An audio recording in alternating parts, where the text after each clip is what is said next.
साल 2014 से 2026 का कालखंड भारत की राजनीति और विकास के इतिहास के 12 स्वर्णिम वर्ष, जिसमें देश की दशा ही नहीं बल्कि दिशा भी बदली।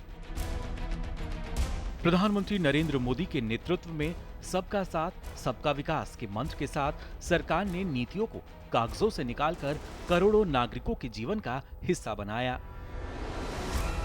आज बात उन बड़े फैसलों की जिन्होंने भारत को आत्मनिर्भर और विकसित राष्ट्र बनाने की राह पर ला खड़ा किया है।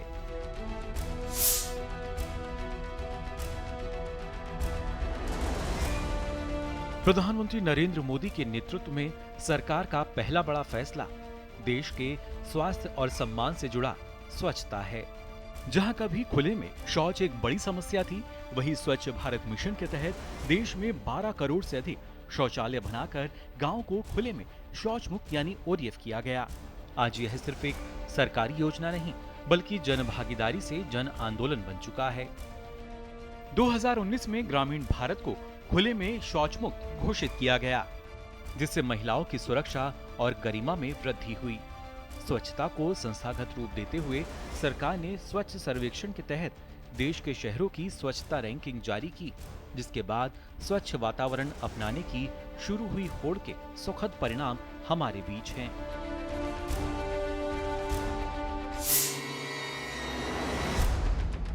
देश का विकास तब तक अधूरा है जब तक राष्ट्र सुरक्षित ना हो। मोदी सरकार ने जीरो टॉलरेंस टू टेररिज्म की नीति अपनाई।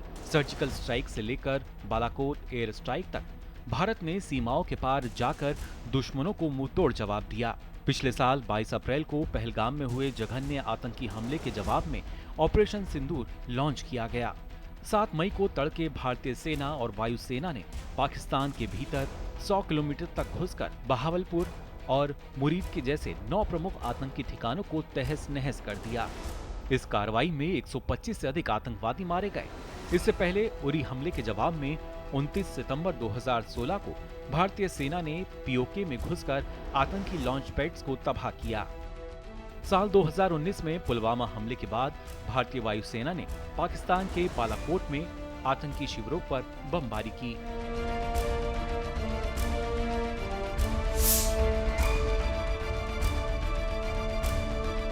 आंतरिक सुरक्षा के मोर्चे पर एनआईए को मजबूत कर ऑनलाइन रेडिकलाइजेशन पर लगाम कसी गई। पूर्वोत्तर के उग्रवादी गुटों के साथ ऐतिहासिक शांति समझौते किए गए और वामपंथी उग्रवाद यानी नक्सलवाद आज अपने सबसे न्यूनतम स्तर पर सिमट चुका है। साल 2014 में देश के जहां 126 जिले नक्सलवाद से प्रभावित थे, वहीं आज के समय में यह घटकर 0 रह गए हैं। 26/11 मुंबई हमलों के आरोपी तहफुर हुसैन राणा का अमेरिका से प्रत्यार्पण सरकार की बड़ी उपलब्धि है।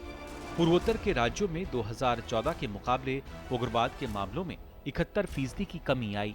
इस दौरान बड़ी संख्या में विभिन्न संगठनों के साथ शांति समझौतों को अंजाम दिया गया। देश में अवैध घुसपैठ और अन्य गैर वाजिब कारणों से हो रहे जनसंख्या असंतुलन को भी सरकार ने चुनौती के रूप में स्वीकार किया है और इससे निपटने के लिए उच्च स्तरीय जनसांख्यिकीय समिति का गठन किया।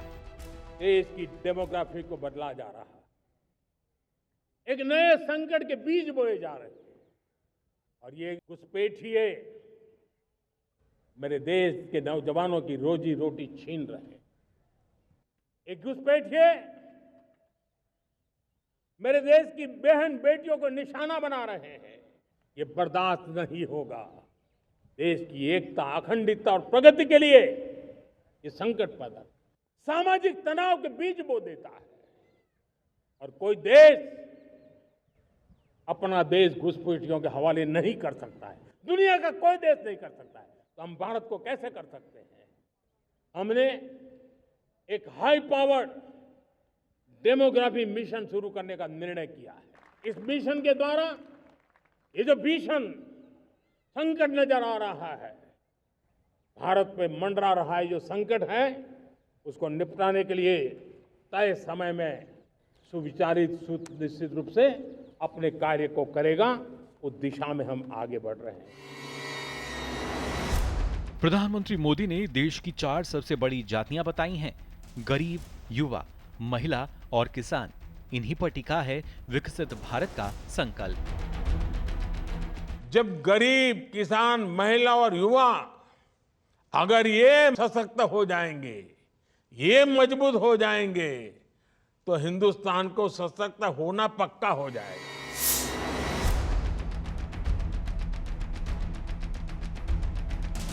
प्रधानमंत्री नरेंद्र मोदी के नेतृत्व में केंद्र सरकार का बड़ा फैसला किसानों की समृद्धि से जुड़ा है। इस दौरान पीएम किसान सम्मान निधि के तहत किसान परिवारों को प्रतिवर्ष 6,000 रुपए की वित्तीय सहायता सीधे उनके बैंक खातों में दिए जाने की शुरुआत की गई।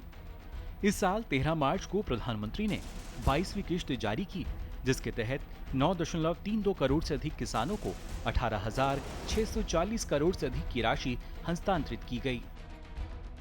योजना की शुरुआत से अब तक किसानों को कुल 4.27 लाख करोड़ से अधिक की राशि सीधे उनके खातों में मिल चुकी है। किसानों को उनकी उपज का उचित दाम मिले, इसके लिए इनैम डिजिटल प्लेटफॉर्म से देश की हजारों मंडियों को एक किया गया। वहीं प्रधानमंत्री नरेंद्र मोदी के नेतृत्व में केंद्र सरकार के प्रयासों से नैनो यूरिया और नैनो डीएपी जैसे नवाचारों से उर्वरकों की खपत में सुधार और पर्यावरण की सुरक्षा को सुनिश्चित किया गया। वैश्विक उथल पुथल के कारण आपूर्ति श्रृंखला में आई बाधा के बावजूद भी सरकार ने देश के अन्नदाता को उर्वरक की बोरी को मात्र 300 रुपए में उपलब्ध कराया, जबकि इसका बाजार भाव 3,000 रुपए प्रति बोरी है। परंपरागत कृषि विकास योजना के तहत जैविक खेती और प्राकृतिक खेती के क्लस्टर बनाए जा रहे हैं। पिछले 12 वर्षों में न्यूनतम समर्थन मूल्य यानी एमएसपी के जरिए किसानों को दी गई आर्थिक मदद और खरीद तंत्र में अभूतपूर्व बदलाव आया है। सरकार ने न केवल फसलों की कीमतों में रिकॉर्ड बढ़ोतरी की, बल्कि खरीद की मात्रा को भी कई गुना बढ़ाया है।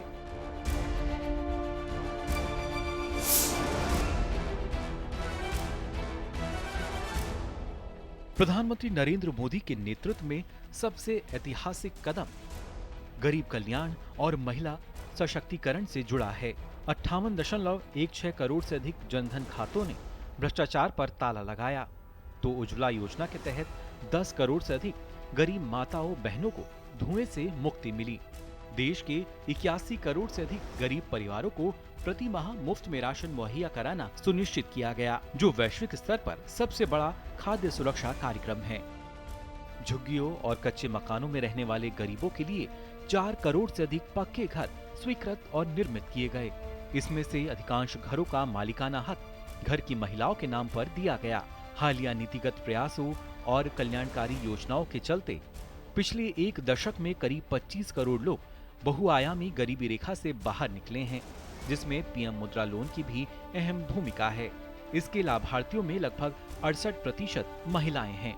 केंद्र सरकार ने नारी शक्ति वंदन अधिनियम के जरिए संसद में महिलाओं को 33% आरक्षण देकर राजनीतिक रूप से सशक्त किया।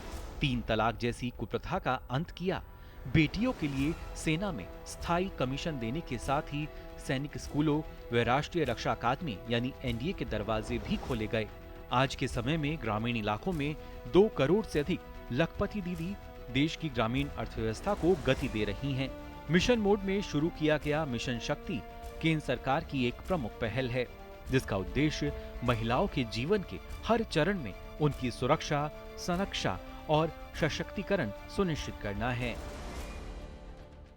बहनें हर घर, हर परिवार की खुशहाली की गारंटी होती है, लेकिन महिलाओं को मदद मिले इसकी गारंटी लेने वाला कोई नहीं था।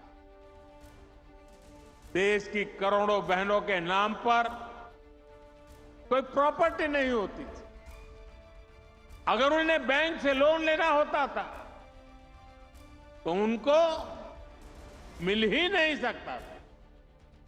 ऐसे में वो कोई भी छोटा मोटा काम करना चाहे तो चाहकर भी नहीं कर पाती। और इसलिए आपके इस भाई ने, आपके बेटे ने एक संकल्प लिया। मैंने तय किया कि कुछ भी हो जाए, मेरे देश की माताओं, बहनों, बेटियों की हर मुश्किल को कम करके ही रहूंगा। इसलिए मोदी सरकार ने एक के बाद एक महिला हित में निर्णय लिए। जितना काम मोदी सरकार ने देश की बहनों बेटियों के लिए किया है, वो आजादी के बाद किसी सरकार ने नहीं किया है।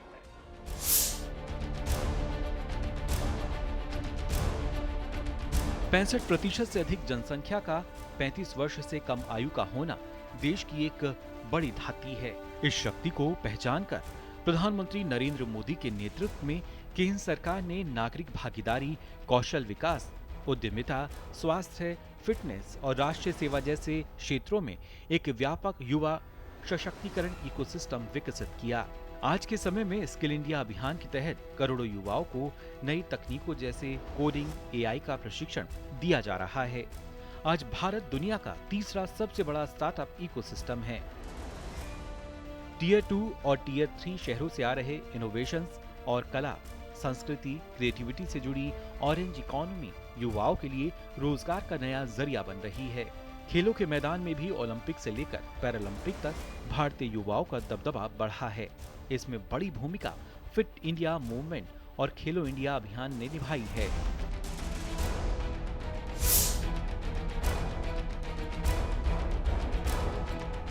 बीते 12 वर्षों में भारत ने डिजिटल क्षेत्र में वह कर दिखाया जिसे दुनिया नामुमकिन मानती थी, लेकिन प्रधानमंत्री नरेंद्र मोदी के दृढ़ संकल्प ने इसे सिद्धि में बदला।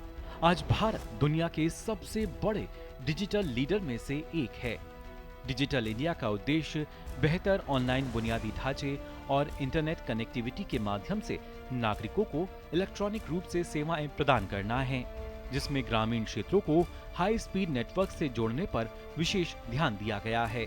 देश भर में दूरसंचार और ब्रॉडबैंड की सुविधा के विस्तार से लोगों के जीवन में बदलाव आया है। आज बिना किसी परेशानी के लोग जेब में रखे एक मोबाइल फोन से समस्याओं का तुरंत समाधान पा रहे हैं। उनके पास प्रधानमंत्री जनधन योजना, आधार और मोबाइल कनेक्टिविटी यानी जैम ट्रिनिटी की ताकत है, जिससे पलक झपकते ही लेन देन संभव हो पा रहा है। आज दुनिया के कुल रियल टाइम डिजिटल भुगतानों का लगभग 49% अकेले भारत में होता है। चाय की दुकान से लेकर बड़े मॉल तक आज यूपीआई भुगतान की सरल प्रणाली बन गया है। एक दशक से अधिक के समय में यूपीआई ने असाधारण विस्तार और गति का प्रदर्शन किया है।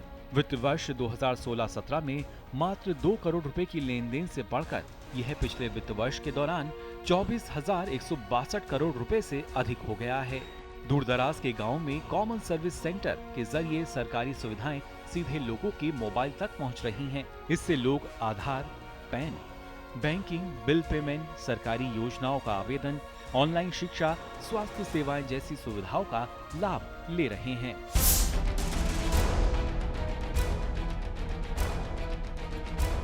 समझौते की मेज पर बैठे विभिन्न देशों के राष्ट्राध्यक्षों की इच्छा भारत के साथ अंतरिक्ष क्षेत्र में समझौते की होती है। पीएम मोदी के नेतृत्व में इस क्षेत्र में उठाए गए कदमों का लोहा आज पूरा विश्व मानता है।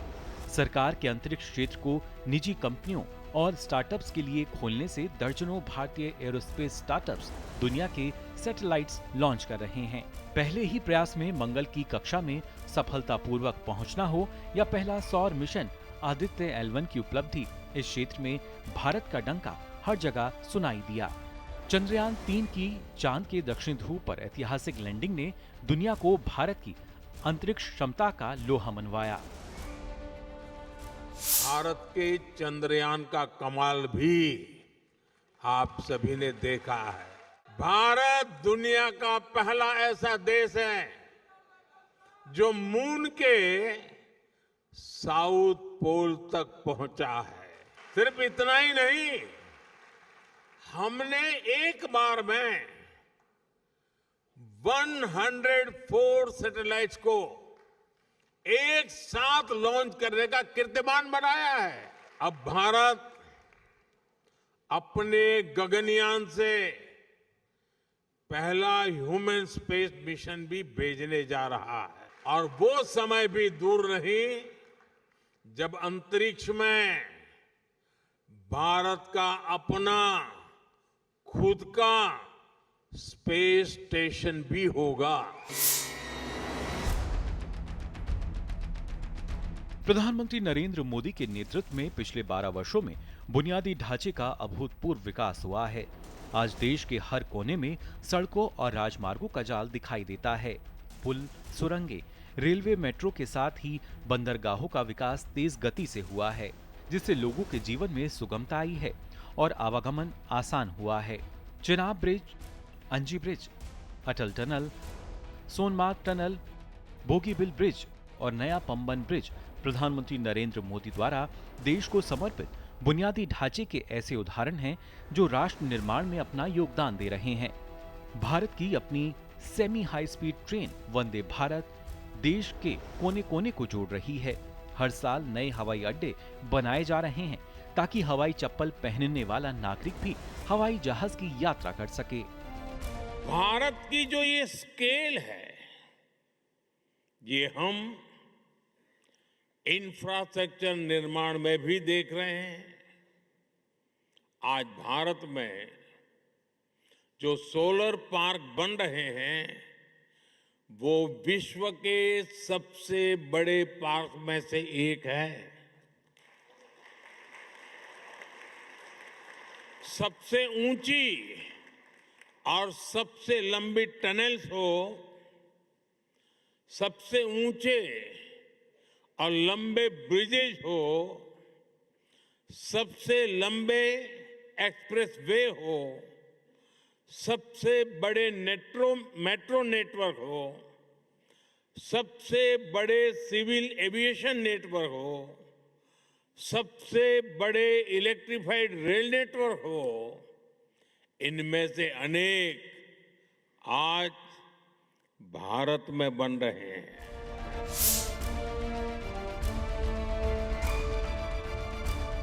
जब नागरिक स्वस्थ होंगे और व्यापार करना आसान होगा, तभी देश वैश्विक मंच पर अगुवाई कर पाएगा। इन मोर्चों पर पीएम मोदी के नेतृत्व की सराहना घरेलू ही नहीं बल्कि अंतर्राष्ट्रीय मंचों पर भी होती है। स्वस्थ नागरिक खुशहाल देश की बुनियाद हैं। प्रधानमंत्री नरेंद्र मोदी के नेतृत्व में केंद्र सरकार ने स्वास्थ्य सेवाओं को सस्ती, सुलभ और आधुनिक बनाने के लिए बुनियादी ढांचे से लेकर डिजिटल तकनीक तक व्यापक बदलाव किए हैं। दुनिया की सबसे बड़ी स्वास्थ्य बीमा योजना आयुष्मान भारत के तहत 42 करोड़ से अधिक गरीबों को 5 लाख रुपए तक का मुफ्त इलाज मिल रहा है।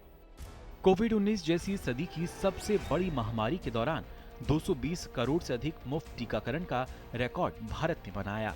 आज देश में रिकॉर्ड संख्या में नए एम्स और मेडिकल कॉलेज खोले जा चुके हैं। देश भर में 18,000 से अधिक जन औषधि केंद्र खोले जा चुके हैं, जहां बाजार से 50 से 90% तक कम कीमत पर उच्च गुणवत्ता वाली दवाइयां और सर्जिकल सामान उपलब्ध हैं। मिशन इंद्रधनुष के तहत देश की करोड़ों गर्भवती महिलाओं और बच्चों का जानलेवा बीमारी के खिलाफ पूर्ण टीकाकरण सुनिश्चित किया गया, जिसके परिणाम स्वरूप शिशु मृत्यु दर में भारी गिरावट दर्ज की गई है।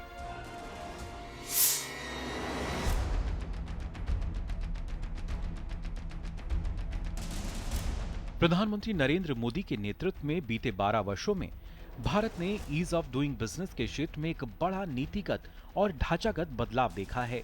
सरकार ने मिनिमम गवर्नमेंट मैक्सिमम गवर्नेंस के मंत्र के साथ लाल फीताशाही को खत्म कर लाल कालीन बिछाने का काम किया है। सरकार ने दशकों पुराने 1500 से अधिक गैर जरूरी और पेचीदा कानूनों को खत्म कर दिया। National single window clearance system के जरिए अब फैक्ट्री और नए बिजनेस का ऑनलाइन रजिस्ट्रेशन चुटकियों में हो जाता है, जिसने भारत को वैश्विक निवेशकों की पहली पसंद बना दिया है। इसके लिए निवेशकों पर अनावश्यक बोझ को कम करने के लिए कंप्लायंस को कम किया गया। जन विश्वास अधिनियम के तहत व्यावसायिक नियमों के उल्लंघन से जुड़ी सैकड़ों छोटी तकनीकी गलतियों को अपराध की श्रेणी से बाहर कर दिया गया, जिससे उद्यमियों को जेल के डर के बिना व्यापार करने का माहौल मिला। विश्व बैंक की ease of doing business ranking में भारत साल 2014 में 142वें स्थान पर था, जो निरंतर सुधारों के कारण साल 2020 की रिपोर्ट में लंबी छलांग लगाकर 63वें स्थान पर पहुंच गया। जुलाई 2017 में वस्तु एवं सेवा कर यानी जीएसटी लागू कर देश के जटिल और बिखरे हुए अप्रत्यक्ष कर ढांचे को समाप्त किया गया। प्रधानमंत्री नरेंद्र मोदी के नेतृत्व में केंद्र सरकार ने जीएसटी प्रणाली को और अधिक सरल, पारदर्शी और नागरिकों के पक्ष में बनाने के लिए अगली पीढ़ी के जीएसटी सुधार जीएसटी 2.0 को लागू किया। ये सुधार 22 सितंबर 2025 से प्रभावी हैं।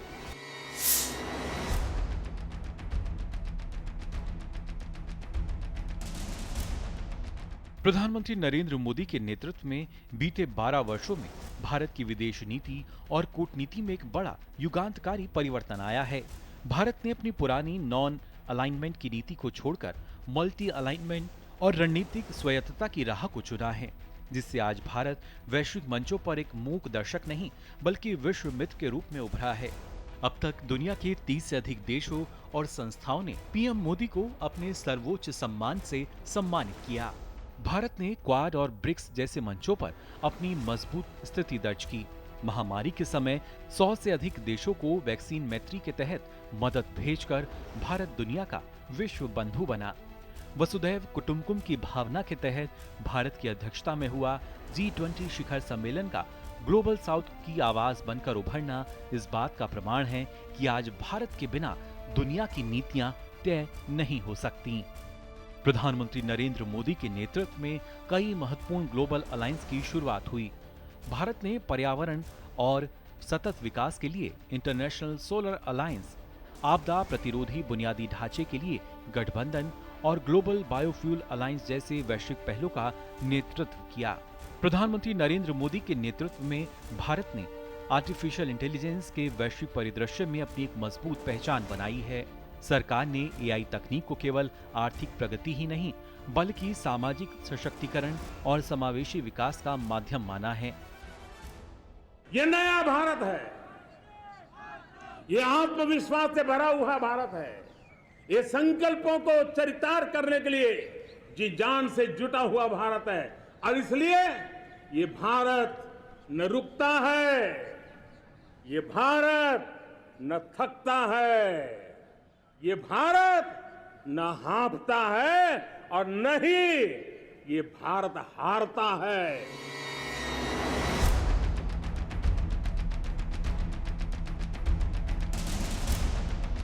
जमीन से आसमान तक, डिजिटल पेमेंट से लेकर वैश्विक कूटनीति तक, नरेंद्र मोदी के नेतृत्व में बीते 12 साल संकल्प से सिद्धि की जीती जागती मिसाल हैं।